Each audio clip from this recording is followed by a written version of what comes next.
Matthew Perry's tragic and unexpected death has led to a lot of confusion around what exactly he believed about God and the afterlife, with most of the confusion stemming from a spiritual experience that he had just a few years before his death. After hitting rock bottom, he called out to God when he noticed a flicker of light in his kitchen. This flicker continued to grow until he was completely surrounded by a light that was far brighter than the sun. But what happened next only makes sense once you understand his spiritual journey that led up to this pivotal moment in his life.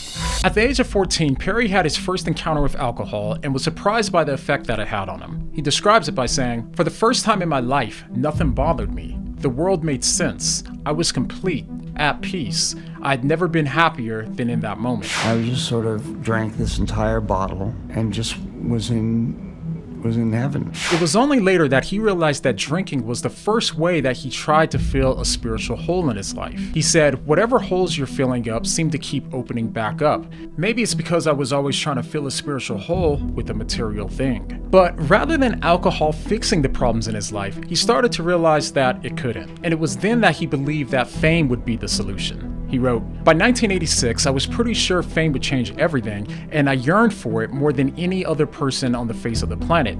I needed it.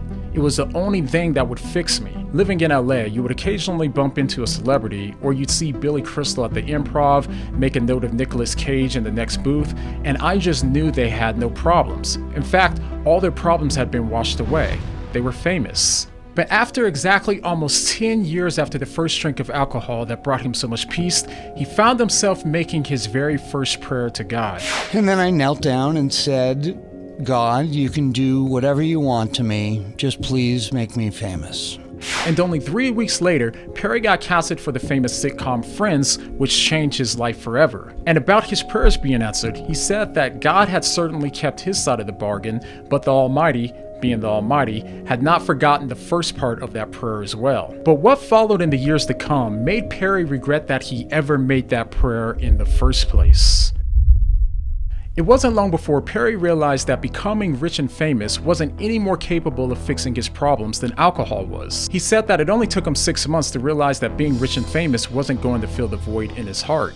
Not only did becoming rich and famous not solve all of his problems, but he was now feeling more and more empty than ever before. After losing hope for fulfillment, he got to a place where he would just settle for moments of happiness. In order to feel better, he turned to the only place he found peace in his teens: alcohol. But only this time he accompanied alcohol abuse with drug abuse as well. Becoming so desperate to feel better, Perry's drug use continued to grow until it spun out of control. He said, "Alcoholics and addicts like myself want to drink for the sole purpose of feeling better. Well, that's at least true for me. All I ever wanted was to feel better. I didn't feel good, I had a couple of drinks and I felt better.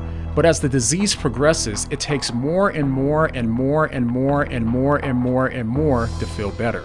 I had a bottle of vodka next to me. I made myself 13, 14 drinks, but homemade drinks, so triples. And after the 14th drink, I wasn't drunk anymore. So I quit drinking. I think now I'm at the point with opiates where it's the same situation. They are just not enough. I took 1,800 milligrams of opiates in Switzerland per day and wasn't high. So what am I gonna do? Call a drug dealer and ask for all of the drugs?" But this consistent and heavy drug use came to a halt when Perry found himself an inch away from death. He almost died and was placed in a coma for 2 weeks, followed by another 5 months in the hospital. In addition, he underwent 14 stomach surgeries due to a ruptured colon that was caused by his drug use. But even after going through all of this wasn't enough to keep him off of drugs for good. It was only when he was at absolute bottom that he prayed for the second time in his life, and he says that this is when God stepped in. Exactly 10 years after the day he first prayed to God, almost to the very day, he offered his second prayer to God. After describing how broken he was, he said that when he was in his kitchen, he noticed a crinkle in the atmosphere that captivated his full attention. "I frantically began to pray, with the desperation of a drowning man. 'God, please help me,' I whispered. 'Show me that you are here. God, please help me.' As I prayed, the little wave in the air transformed into a small golden light. As I kneeled, the light slowly began to get bigger and bigger until it was so big that it encompassed the entire room. It was like I was standing on the sun. I had stepped on the surface of the sun. What was happening? And why was I starting to feel better? And why was I not terrified? The light engineered a feeling more perfect than the most perfect quantity of drugs I'd ever taken. And for the first time in my life, I was in the presence of love and acceptance and filled with an overwhelming feeling that everything was going to be okay. I now know that my prayer had been answered. I was in the presence of God. I started to cry. I mean, I really started to cry. That shoulder-shaking kind of uncontrollable weeping. I wasn't crying because I was sad. I was crying because for the first time in my life, I felt okay. I felt safe, taken care of. Decades of struggling with God and wrestling with life and sadness all washed away like a river of pain gone into oblivion. I've been in the presence of God. I was certain of it. And this time, I had prayed for the right thing. Help. Some might write it off as a near-death experience, but I was there. And it was God. It was in that moment that he believed that he experienced the ultimate source of joy, being God himself, and therefore Perry had no desire for the counterfeits of joy found in drugs and alcohol. Following this experience, he stayed sober for years solely based on that moment alone. He said that God had shown him a sliver of what life could be, and this turned him into a seeker of God. However, even though he claimed to never touch alcohol again, he eventually had a drug relapse 2 years later. And it was at this point that he developed a more complicated relationship with God, feeling frustrated for the life that he had. He said, "Even though I have a relationship with God, and I'm so grateful despite everything, I sometimes do want to tell God to go blank himself for making my road so hard. Why is it so hard for me to stay sober when I see my fellows seemingly doing it easily? Why has my road been so racked with difficulty? Why have I wrestled so hard with life?" But despite his frustrations with God, Perry still believed that God saved his life for a purpose. Just a year before his death, he wrote, "I was a kid from Canada who had all of his dreams come true. They were just the wrong dreams. God is always there for me now whenever I clear my channel to feel his awesomeness. It's hard to believe, given everything, that he still shows up for us mortals, but he does. And that's the point. Love always wins." In his final years, Perry believed that God's purpose for his life on this planet was to help others. Is if somebody comes up to me and says, "I can't stop drinking, can you help me?" I can say yes and follow up and do it. That's the best thing.